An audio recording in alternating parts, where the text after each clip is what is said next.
ওনাদের সাথে ভালোভাবে কথা বলেছি। বাইরে গিয়ে বলছে মুখ্যমন্ত্রী রাজি আছে, মুখ্যমন্ত্রী খুব ভালো, খুব ভালো, মানে আমার সাথে দেখা করা। বাইরে গিয়ে বলছে, আমাকে অনেক সাংবাদিক বন্ধুরা জিজ্ঞেস করছেন এটা কি, আমি বললাম সৌজন্যতার সাথে জন্য আমি দেখা করেছি, এর অর্থ ওই না। We stand by our original statement. কোনো অবস্থায় আমাদের কেন্দ্রের নেতৃত্ব কোনো অবস্থায় রোমান স্ক্রিপ্টকে মান্যতা দেয় না। যত বড় আন্দোলনই হোক তাতে কোনো লাভের লাভ হবে না। ইস্যু শেষ, আরেকটা ইস্যু তাড়াতাড়ি বের করতে হবে। সেটা কি ইস্যু? ইস্যু হচ্ছে যে আমাদের রোমান স্ক্রিপ্ট করতে হবে। আরে রোমান স্ক্রিপ্ট, এটা আবার কি রোমান স্ক্রিপ্ট? বিদেশের যে স্ক্রিপ্ট তুমি কেন নেবে? ককবরক ভাষার আমরা উন্নয়ন করছি, ভাষার সাথে আমাদের সমস্যা নাই, ভাষা তো আমরা উন্নয়ন করছি, কিন্তু এটাকে দেখুন কিভাবে বানিয়ে বলছেন যে আপনাদের যে ছেলে মেয়ে তাদেরকে ইংরেজি পড়াবেন না, কি বাংলা পড়াবেন? আমরা তো বলছি বাংলার সাথে আপনি সরিয়ে দিন, বাংলার দরকার নেই। কিভাবে স্ক্রিপ্টের সাথে একটা এই যে একটা ডিভাইডেড পলিসি করা। আমরা বলছি ককবরকেই পড়তে হবে, নো প্রবলেম, কিন্তু সেটা আপনারা নিজেরা স্ক্রিপ্ট তৈরি করুন না, নিজেরা তৈরি করুন। আপনি হিন্দিতে আপনারা কথা বলেন, দেবনাগরীতে কথা বলেন, দেবনাগরী নেন না, দেবনাগরী আমরা নেব না। যদি দেবনাগরী না নেন, নো প্রবলেম, ইন্ডিজিনাস করুন। চাকমারা যদি নিজেদের স্ক্রিপ্ট করতে পারে, তাহলে আপনারা কেন স্ক্রিপ্ট করতে পারেন না? একটা ইস্যু চাই, পরীক্ষা আসছে, গতবারেও এই ধরনের প্রবলেম ওরা করেছে। আমি শেষ পর্যন্ত বললাম ঠিক আছে, আমার প্রবলেম নেই, ত্রিপুরা বোর্ড অফ সেকেন্ডারি এডুকেশনে যদি কেউ রোমান স্ক্রিপ্টে পরীক্ষা দিতে চায়, ও কোনো অসুবিধা নেই, অর্থাৎ স্ট্যাটাস কিউ আমি বলেছি, অর্থাৎ রোমান স্ক্রিপ্টে পরীক্ষা দিতে পারবে, আবার বাংলা হরফেও পরীক্ষা দিতে পারবে, প্রবলেম নেই। বাই দিস টাইম আপনারা আপনাদের স্ক্রিপ্ট তৈরি করুন। আমার কাছে বহু জনজাতির বিদ্বান ব্যক্তিরা আমার কাছে এসছে, ওনারা বলছেন আমরা স্ক্রিপ্ট আমাদের কাছে তৈরি আছে, আমরা স্ক্রিপ্ট দেব না, আমরা এই স্ক্রিপ্ট নেব না, কারণ ইস্যু শেষ হয়ে যাবে। এবং বিধানসভার মধ্যে আমি বলেছি যে এই যে পরীক্ষা হয়েছে, দেখা গেছে অত্যন্ত সামান্য কিছু লোক মাত্র রোমান স্ক্রিপ্টে পরীক্ষা দিয়েছে, আর বাকি বাংলা স্ক্রিপ্টে পরীক্ষা দিয়েছে। আমি বলছি ঠিক আছে, বাংলা আমাদের দরকার নেই, আপনার যদি গায়ের চুলকানি হয় বাংলা নিয়ে, আমার হ্যাভ নো প্রবলেম। রবীন্দ্রনাথ ঠাকুরকে 7-7 বার আপনি এনেছেন এখানে, আপনারা কোনো অসুবিধা নেই, কিন্তু আপনি নেক্সট জেনারেশন, আপনার যে নেক্সট জেনারেশন তাদেরকে কি জবাব দেবেন?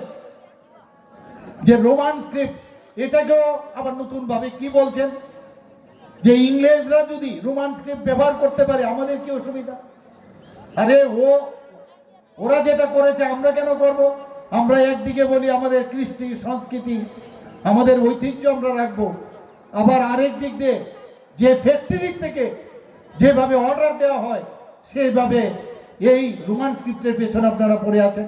আমি যুক্তি দিয়েছি, যদি এই স্ক্রিপ্ট আপনারা ব্যবহার করেন তাহলে যে আমাদের 8 শিডিউলের মধ্যে সেটা গ্রহণ করবে না, কারণ 8 শিডিউলের মধ্যে ক্লিয়ার কাট লেখা আছে যে বাইরের স্ক্রিপ্ট কোনো অবস্থায় সেটাকে মান্যতা দেওয়া হবে না। বোঝানোর চেষ্টা করি, ঘরের ভিতরে একরকম বলে, বাইরে গিয়ে আবার লেলিয়ে দেয়।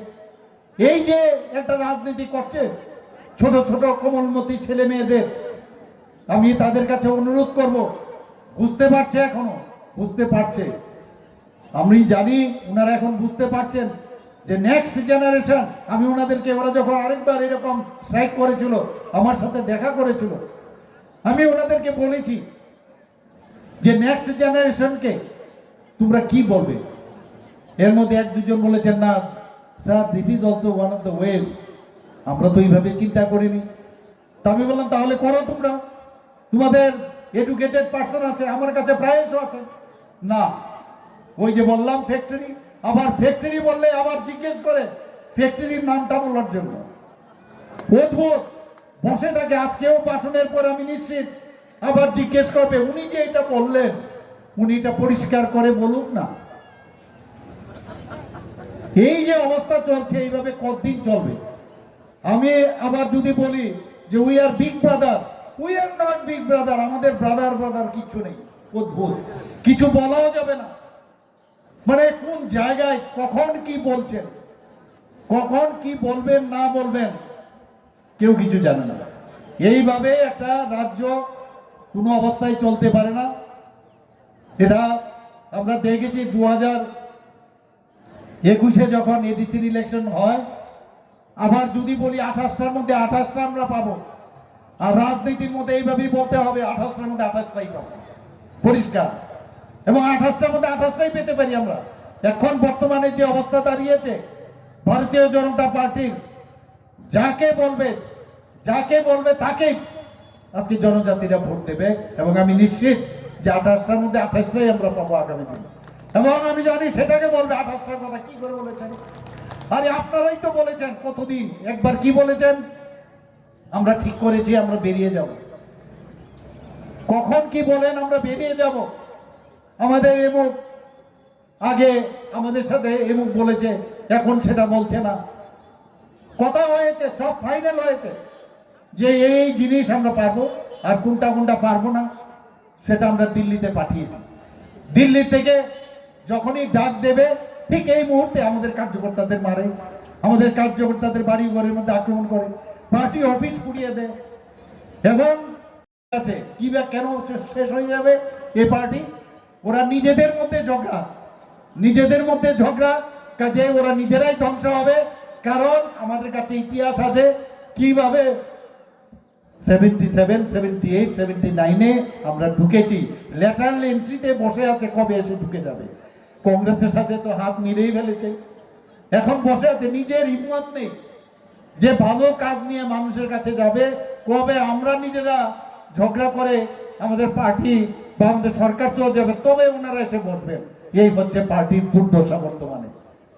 বলবেন একমাত্র ভারতীয় জনতা পার্টি ছাড়াই দেশকে শক্তিশালী করা যাবে না। আগে দেখতাম আমাদের 2014 আগে খালি নিন্দা, मैं निंदा करता हूं। এই টেররিস্টরা এক একবার আক্রমণ করত, আমাদের সোলজারদেরকে মেরে তার গলা কেটে আমাদের ভারতবর্ষে ফেলে রাখতো। ত্রিপুরারও অনেক মানুষ ছিল, অনেক জনজাতিও আছে, এবং নিন্দা করতাম। আর 2014 পর माननीय प्रधानमंत्री जी যখন এলেন, कोई निंदा फिंदा नहीं है, मैं छोड़ूंगा नहीं किसी को, मैं छोड़ूंगा नहीं। সার্জিক্যাল স্ট্রাইক, এয়ার স্ট্রাইক, এবার অপারেশন সিন্দুর। এবং উনি কি বলছেন, আমাদের ইউনিয়ন মিনিস্টার যে ফরেন মিনিস্টারের মাধ্যমে বলেছেন, কি বলছেন, যখন এই অবস্থা যে ব্ল্যাকমেলিং করা হতো, পরমাণু বোমা ফাটিয়ে দেবে পাকিস্তান, বলছে এইসব ব্ল্যাকমেলিং এর দিন চলে গেছে। ঘর মে ঘুসকে মারুঙ্গা, প্রায় 100 কিলোমিটার ভিতরে ঢুকে গিয়ে 26 জনকে মেরেছে। 26 মিনিটে 9টা থেকে 10টার মতো এই টেররিস্টদের ঘাঁটিকে ধ্বংস করে ফেলেছে। এই হচ্ছে আমরা একটা গার্জিয়ান আমরা পেয়েছি। গার্জিয়ান উইক হলে ইঞ্জিন গাড়ির যদি আপনার ট্রেনের সামনের ইঞ্জিন যদি খারাপ হয়, ভালো না চলে, তাহলে আপনার সামনের দিকে এগোবেন কি করে? আমি সেদিন শুনছিলাম একজন আমাদের ইউনিয়ন মিনিস্টার বলছেন, খুব সুন্দর কথা বলছিলেন, যে কংগ্রেস, সিপিএম এবং এইসব যে লোকাল পার্টি, কারোর নামে কারোর পতাকার মধ্যে ওনার ছবি ইত্যাদির পতাকা দিয়ে যে পার্টিগুলো আছে, বলছে तुम लोग वो स्टेशन में बैठे रहो, हम लोग 2047 में जा रहे हैं, टाटा बाय बाय, और हम लोग आगे बढ़ रहे हैं, और डबल इंजन सरकार तो और जल्दी जल्दी जाएगा, टाटा बाय बाय। এই হচ্ছে ভারতীয় জনতা পার্টি, এত স্পিডে এখন চলছে। আমাদেরকে ধরে রাখার উপায় নেই, ভয় দেখে ভারতীয় জনতা পার্টিকে আটকানো যাবে না। আমাদেরকে অনেক সময় এখন তো ওই বলে না যে every action there is an equal and opposite reaction, যেরকম বলবে সেই রকম আমরা করব। মুখ্যমন্ত্রী এখন সরে যাচ্ছে, মুখ্যমন্ত্রীকে সরিয়ে দিবে, ভালো, সরিয়ে দিন, নো প্রবলেম। কিন্তু ওই সাম্প্রদায়িক সুরসুরি লোক চলে যাচ্ছে, থাকছে না, ধরে রাখতে হবে। আগে আমার কাছে ডেপুটেশন দিতে এসেছিলেন, ডেপুটেশন দিতে এসে বলছেন কি ব্যাপার 5-6 দিন ধরে আমার সাথে। আমি বললাম ঠিক আছে আসুক, দেখা করুক, নো প্রবলেম, আমি সবসময় সম্মান করি। আসার পরে আমাকে বললেন যে এরকম, তো এর মধ্যে আগে যে স্ক্রিপ্ট ছিল রুমানের সাথে আবার আরেকটা ঢুকিয়ে দিয়েছে। আমি বললাম আবার কবে আরেকটা ঢুকাবে? এইভাবে ঢুকিয়ে আর কতজনকে আটকাতে পারবে না তোমরা। যাই হোক, ওনাদের সাথে ভালোভাবে কথা বলেছি। বাইরে গিয়ে বলছে মুখ্যমন্ত্রী রাজি আছে, মুখ্যমন্ত্রী খুব ভালো, খুব ভালো, মানে আমার সাথে দেখা করা। বাইরে গিয়ে বলছে, আমাকে অনেক সাংবাদিক বন্ধুরা জিজ্ঞেস করছেন এটা কি। আমি বললাম সৌজন্যতার সাথে জন্য আমি দেখা করেছি, এর অর্থ ওই না। We stand by our original statement.